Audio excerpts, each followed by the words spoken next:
السلام علیکم students. First lecture میں ہم نے نظریہ پاکستان کی اساس کو ڈسکس کیا. اب سیکنڈ لیکچر میں وہ اسلامک ویلیوز جو اس نظریے کی بنیاد بنی اس کے بارے میں ہم پڑھیں گے.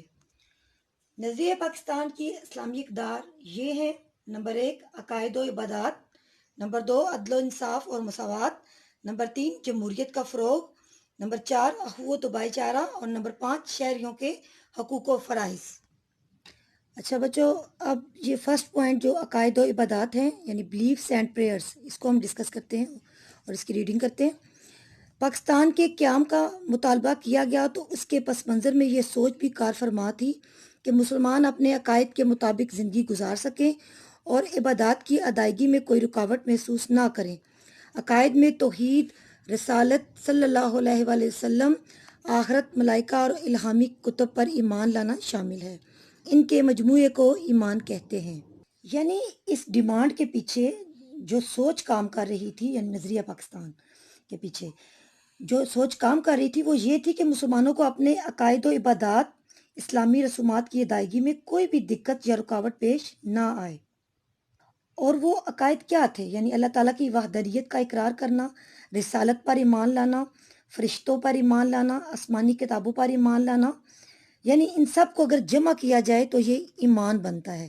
یعنی یہ تمام جو ابھی ہم نے ان کو پڑھا ہے، توحید پر ایمان لانا، رسالت پر ایمان لانا، یہ تمام ہمارے بنیادی عقائد ہیں.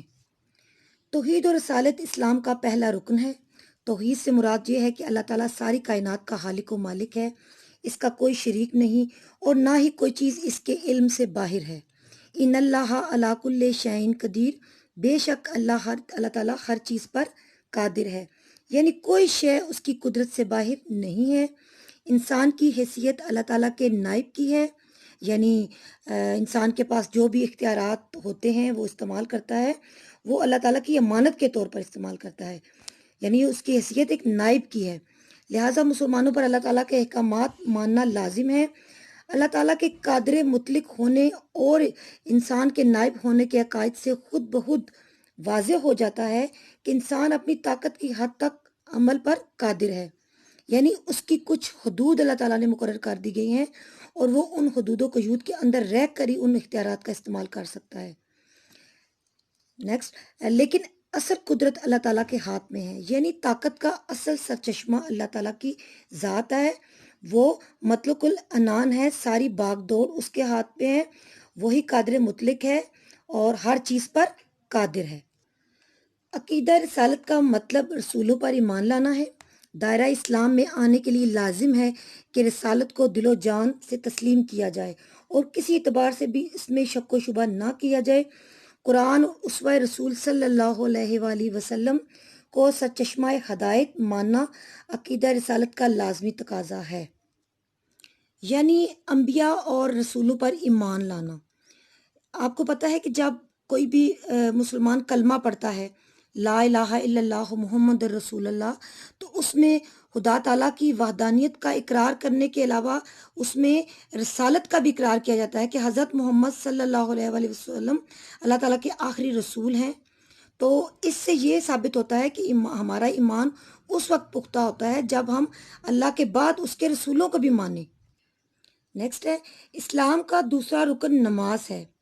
پہلے تو توحید ہو گیا، اب نماز، جس کو مقررہ اوقات کے مطابق ادا کرنا فرض ہے. دراصل اقامت صلاۃ اقامت دین کا وہ نمونہ ہے جس کا ہر روز مظاہرہ ہوتا ہے. یعنی مساجد میں جب پنجگانہ نماز پڑھی جاتی ہے تو وہ اس کی عکاسی کر رہی ہوتی ہے اس فرض کی. اللہ تعالیٰ کی اطاعت کا ایسا ہی نظام پورے معاشرے میں قائم ہونا چاہیے. نیکسٹ، اسلام کا تیسرا رکن روزہ ہے. تمام عبادات کی طرح روزہ بھی فرض کا بہترین اظہار ہے. یعنی ہمارے فرائض میں یہ جو فرض ہے یہ ایک بدنی عبادت ہے. نیکسٹ ہے، چوتھا رکن زکوٰۃ ہے. زکوٰۃ مالی عبادت ہے جو اسلام کے معاشی نظام کی پختگی کا ذریعہ ہے. زکوٰۃ کے نظام کی وجہ سے دولت چند ہاتھوں میں اکٹھی ہونے کی بجائے گردش میں رہتی ہے اور معاشرے کے غریب طبقے تک بھی پہنچ جاتی ہے. یعنی اسلام نے یہ غریب طبقے کی مدد کے لیے یہ ایک ایسا نظام بنایا ہے تو یہ ایک ایسی مالی عبادت ہے جو ہر صاحب نصاب مسلمان، صاحب حیثیت مسلمان اپنے مال کو پاک کرنے کے لیے غریبوں کو دیتا ہے، تو اس کو زکوٰۃ کہتے ہیں۔ تو یہ اسلام کا چوتھا رکن بنا۔ نیکسٹ ہے حج، اسلام کا پانچواں رکن ہے جو صاحب استطاعت لوگوں پر فرض ہے۔ حج کے موقع پر لبیک اللہم لبیک کی پکار مسلمانوں کے اتحاد اور بھائی چارے کی ایسی مثال ہے جو پوری دنیا میں کہیں نظر نہیں آتی۔ یعنی یہ بدنی اور مالی دونوں ہی باتیں ہیں جو صاحب استطاعت مسلمانوں پر جو حج کرنے کی سعادت حاصل کرتے ہیں، ان کے پاس مال اگر ہو تو وہ یہ فریضہ انجام دے سکتے ہیں۔ یہ اسلام کا پانچواں رکن ہے، ٹھیک ہے۔